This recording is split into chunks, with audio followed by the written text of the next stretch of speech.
नमस्कार, मैं हूं प्रदीप। आप फेयर ऑब्जर्वर हिंदी देख रहे हैं। आज हम एक ऐसे विषय पे बात करेंगे जो सीधे तौर पे हमारे घर की चारदीवारी, हमारे परिवारों और सबसे अहम हमारे बच्चों के भविष्य से जुड़ी हुई।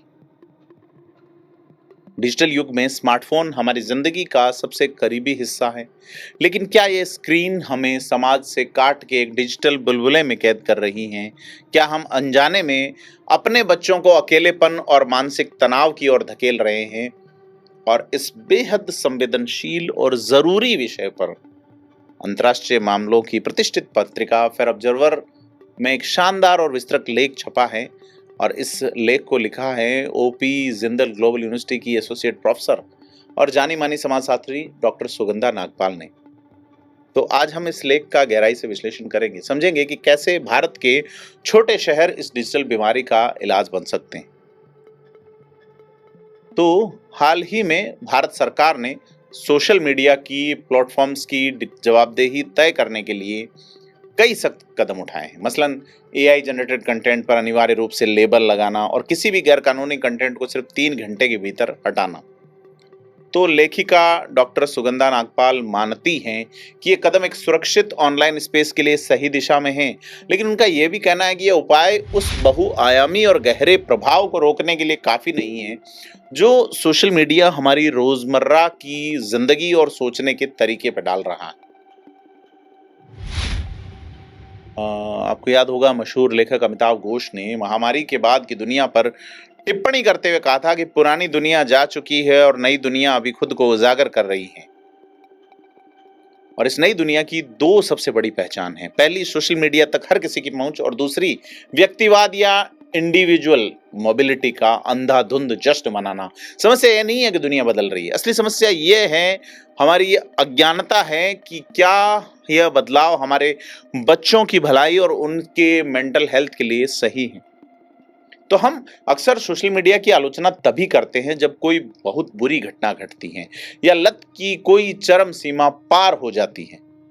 लेख में भारत की उस बेहद दुखद घटना का जिक्र किया गया है जहां 3 किशोर बहनों ने सिर्फ इसलिए आत्महत्या कर ली क्योंकि उनके माता पिता ने 1 हफ्ते के लिए उनका फोन छीन लिया।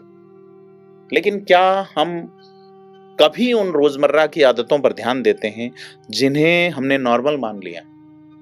इंस्टाग्राम ट्रेंड के हिसाब से शादियों की पूरी प्लानिंग करना, एक दूसरे को की सोशल मीडिया की लत पर मजाक करना और यहाँ तक कि ड्राइविंग करते हुए भी रील्स देखना, ये आदतें बिल्कुल भी सामान्य या हानि रहित नहीं हैं। लेकिन हमने अपनी इन आदतों के दूरगामी परिणामों पर विचार करना ही बंद कर दिया। और इस बात को समझाने के लिए डॉक्टर नागपाल अपने एक अनुभव का जिक्र करती हैं।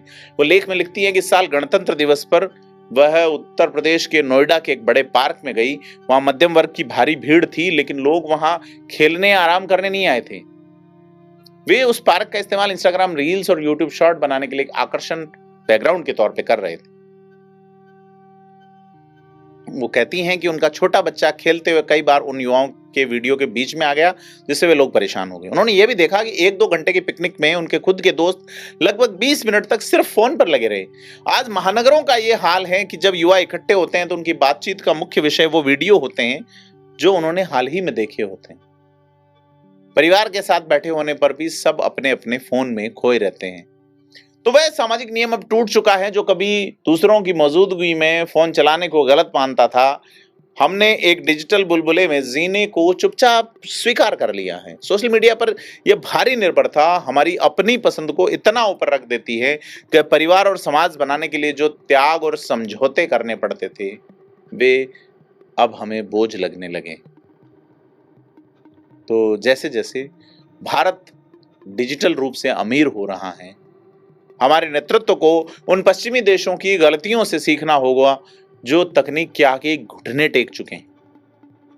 अमेरिकी साइकोलॉजिस्ट जोनाथन हेड्स का साफ साफ कहना है कि 2010 के बाद से युवाओं के मानसिक स्वास्थ्य में भारी गिरावट आई है और इसका मुख्य कारण स्मार्टफोन है।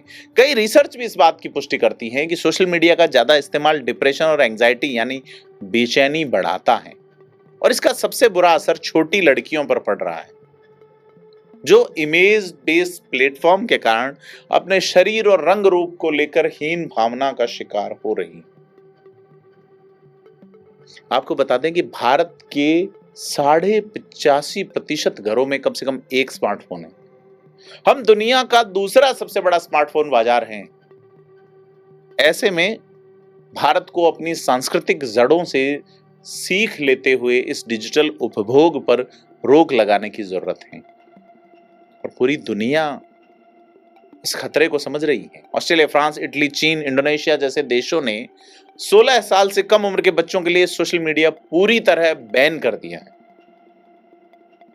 और भारत में भी कर्नाटक सरकार 16 साल से कम उम्र के छात्रों के लिए स्मार्टफोन बैन करने के प्रस्ताव पर विचार कर रही है। पिछले साल ही भारत के प्रतिष्ठित मेयो कॉलेज के प्रिंसिपल सौरभ सिन्हा ने भी अपने कैंपस में स्मार्टफोन बैन कर दिया और उनका कहना था कि कम उम्र में स्मार्टफोन का मतलब है गहरी एकाग्रता की जगह सिर्फ भटकाव और सच्ची दोस्ती की कीमत पर सोशल मीडिया की बेचैनी। तो लेखिका नागपाल एक बहुत बड़ा सवाल उठाती हैं कि बच्चों को सिर्फ स्क्रीन से दूर करना ही काफी नहीं है। अगर आप फोन छीन रहे हैं तो आपको उन्हें खेलने और मानसिक विकास के लिए कोई दूसरी जगह, कोई वैकल्पिक स्पेस देना होगा।